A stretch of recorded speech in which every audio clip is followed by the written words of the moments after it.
Like Vision, votre portail d'information juste et clair. Asalaamaaleykum mbokk yi di nuyu d'abord les membres du bureau de l'interzone et les membres du CD ñi nga xam ne ñoo ñëw teewee conférence bi di nuyu aussi les journalistes di leen sant di leen gërëm aussi ci teewaay bi tout le monde sait que ñu ngi ci samedi c'est pas évident donc ñu ngi ci week-end donc ñu leen ciy jaajëfal aussi de l'interzone man la Gana Ndione coordonnateur de l'interzone voilà accompagné des membres de l'interzone aussi tey point bi tey benn point la parce que dañoo def le mardi passé dañoo def communiqué di wax ne finalement dootuñu jouer au niveau du stade Abdoulaye Wade bon loolu nag andi wax ju bari ci côté interprétation parce que nag dama jàpp ne interprétation la parce que nit ñi di wax ne loolu dara nekk ci woon wala dañ doon def yeneen du demeewul noonu donc loolu lañ doon andi rek pour wax ne demeewul noonu bu ñu koy wax nag dañuy def historique bi un peu par rapport ak li ñu jotoon def ci liggéey ak procédure ak ñun ak waa SOGIP parce que au mois d'avril dañu leen envoyé un mail di demande réservation stade annexe bu Diamniadio parce que ñun daaw annexe lañ doon jouer donc quand on a fait cette demande là à l'origine c'était pour les annexes du stade Abdoulaye Wade mais on a vu que ne stade Abdoulaye Wade dafa nekk en chantier dafa nekk en réflexion donc waa SOGIP si noonu lañ ñu woowee ñu ñëw pour waxtaan ak ñoom trouver une éventuelle solution biñ demee foofu ñu def une délégation de l'interzone ñu dem foofu ñu waxtaan ak ñoom ñu waxtaan ak le service commercial et le service exploitation ñoom bi ñu waxtaan ak ñoom ñu ne ñu effectivement annexe du disponible dina disponible au mois d'octobre donc le reste stade Abdoulaye Wade mooy disponible entre le mois de juillet et le mois d'août parce que à part de là aussi ce sont les joueurs yi ñooy jël foofu ñooy jël un peu leur quartier au niveau du stade Abdoulaye Wade donc ci base boobu au départ ñun c'est pas nous qui avons proposé ñun proposé ñu ne dañuy footballer stade Abdoulaye Wade on l'a jamais dit donc SOGIP même ñoom ñoo ñu proposé loolu nañu pour une solution conservatoire nañu dem stade Abdoulaye Wade ñu jouer fa quelques journées en attendant ñu dellu annexe pare ñu dellu fa donc ci cadre boobu la ñu waxtaanee ba ñu accordé wu ci loolu maintenant bi ñu paree foofu dañ leen envoyé un planning de match aussi ñoom ñu jot planning bi biñ ko jotee aussi ñoom ñu defal ñu un devis sur cette base du planning bi ñu leen envoyé te planning bi ñu leen envoyé ça faisait ay 20 et quelques matchs 18 match de poule ak 4 demi-finales ak ñaari finale donc ci base boobu lañu defee moo tax ngay dégg ay factures ñu naan la ay factures 25 millions yooyu demewul noonu en fait factures yi c'est simple lépp mun suñu loxo donc première facture bi nga xam ne jot nañ ko mooy facture bi porté ci 18 millions facture boobu 18 millions hors taxe bi mu demee TTC mooy def 21 millions 240 ndax da ngay fay taxe donc bi mu demee noonu mu am ñaari facture stade Abdoulaye Wade ak facture annexe bi moo nekkoon 2 millions 500 et quelques boo ñëwee total TTC bi c'est 2 millions 950 mille 2 millions 950 millions yooyu lañ additionné mu doon presque 24 millions côté yooyu donc c'est ce bi ñuy wax on a dit que ay 25 millions mais c'était 24 millions et quelques donc si cadre boobu dañu annoncé la chose et que ci noonu lañ doon liggéeyee tamit ba yàlla dogal aussi ñu biñ demee ba ci biir xam ne ñu waxtaan ak waa SOGIP ñu ne ñu planning bi selon leur service technique parce que aussi ñoom bi ñu leen defalee lépp ba pare dañ ko envoyé les services techniques ñu amal ñu retour nañu service technique bi nee nañ rythme de match boobu baaxul ci gazon bi ce qu'on a accepté ñu comprendre aussi ñu xam ne aussi gazon naturel la et résistance bi mën naa bañ a demee noonu on a compris ñu dem waxtaan ak sax seen directeur service technique bi pour ñu xool le nombre de matchs bi ñu waxtaanee nag ba jubóo mënuñoo romb 7 matchs on ne pouvait pas dépasser 7 matchs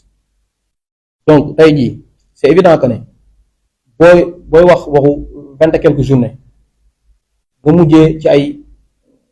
7 matchs wala 7 journées donc c'est évident que xaalis bi dina wàññeeku donc bi ñu liggéeyee loolu ba pare si liñ ñëwaatee encore ne defaat bi beneen défi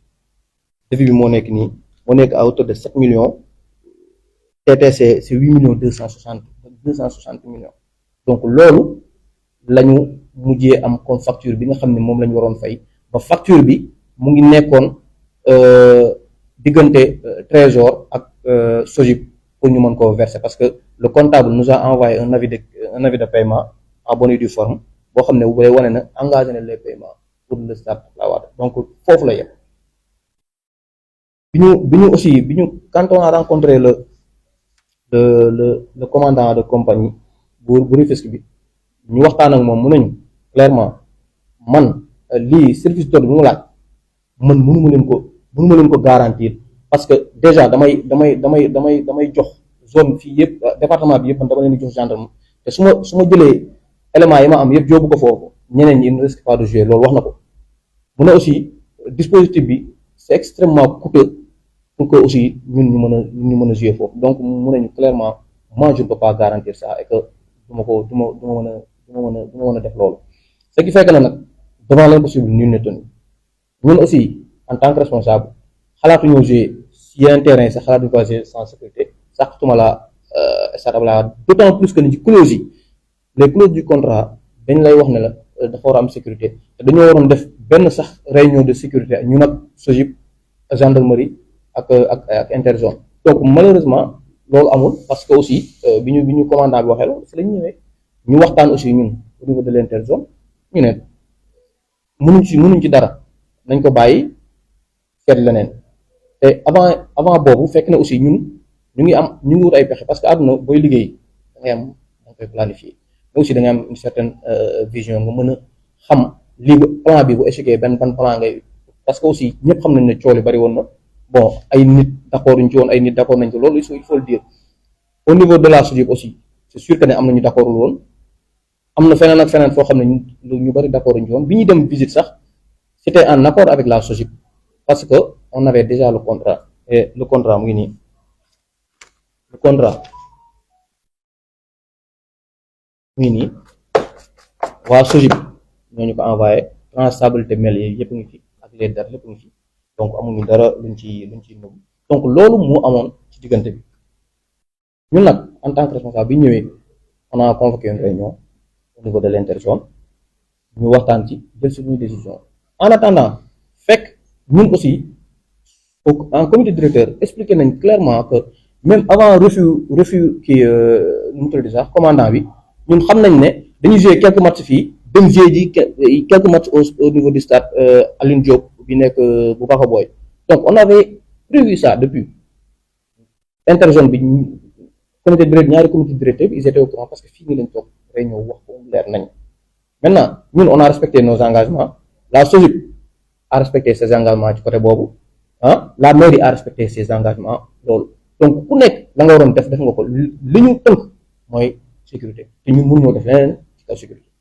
donc c'est ce qui s'est passé et que bari na peut-être ay interprétation bon ñun moo taxoon ñu ne bon li ñuy en réunion ñu ne ñu génn wax ñu leeral exactement ce qui s'est passé c'est pas la faute de l'interzone c'est pas la faute de la SOGIP c'est pas aussi la faute de la mairie de Diamniadio parce que ku nekk ci engagement yi respecté ko donc un peu en résumé loolu moo nekkoon li ñu fi andi woon ñu ko doon baaxee nit ñi pour que nit ñi ku nekk mën a am la vraie et la bonne information je pense que côté boobu loolu lañ ci amoon luñ ciy wax. tenue match yi c'est au niveau du stade Aline Diop de Kër Daouda Sarr parce que c'est même pas Kër Ndialo en fait ñu ngi wax Kër Ndialo mais dafa nekkul sax Kër Ndialo c'est à Kër Daouda Sarr parce que c'est à droite boo duggee boo waree rond-point même pas 200 mètres sa droite lay nekk boo taxee ci kaw tali bi da nga koy seen donc aussi foofu la ñuy amee tenue match yi ñu ngi am pour l'instant 2 journées on a les mercredis et on a aussi les samedis donc aussi di wax ne aussi la mairie a débloqué de l'argent pour ñu fay stade bi pour mën a commencer jouer boo xoolee arrêt kii bi circulaire bi parle du 1er au 31 octobre du 1er juillet au 31 octobre maanaam 4 mois loolu la circulaire bi wax maintenant bi ñu ñëwee aussi waa ONCAV aussi ñoom ñëpp dañ ko circonscrire maanaam dañoo jël du 1er juillet au 15 juillet dañu wax ne foofu ñi nga xam ne ñoo terminé wu loon final ñoo terminé wu leen seen i final wala yeggale woon seen i nawetaan daaw ñoom ñoo fa am ñoom opportunité ubbi fenêtre boobu pour ñoom ñu yeggale seen i final mais à partir du 15 ku nekk mën naa dérouler nawetaan maintenant loolu jël nañ en compte on a pris ça en compte stade Aline Diop peut-être bari na instant bii bari na parce que au mois d'août dina fees dina bari ay dina fuul mais déjà c'est un bon début ñu am fa 2 jours voilà donc au mois de septembre normalement aussi yeneen zones yi seen i match de poule dina gën a oyof parce que foofu yëpp c'est des poules de c'est des zones de 8 équipes donc ay 2 poules la ñuy def de 4 et dañuy dem demi-finale directement donc au mois de septembre dina gën a oyof et puis ñun dinañ ko mën a jouer côté boobu aussi peut-être que ñun li ñu fi dégg li ñu fi andi tey peut-être du côté boobu peut-être beneen jour wala beneen débat on en parlera voilà mais tey jii suñu débat dëgg c'était juste pour montrer aux gens que ne ñun li ñu doon def xamoon nañ ko te li ñu doon def dëgg la woon te ñun dañ doon liggéey ci procédure yu wóor yu leer yu am ay preuve foofu lañ mën a.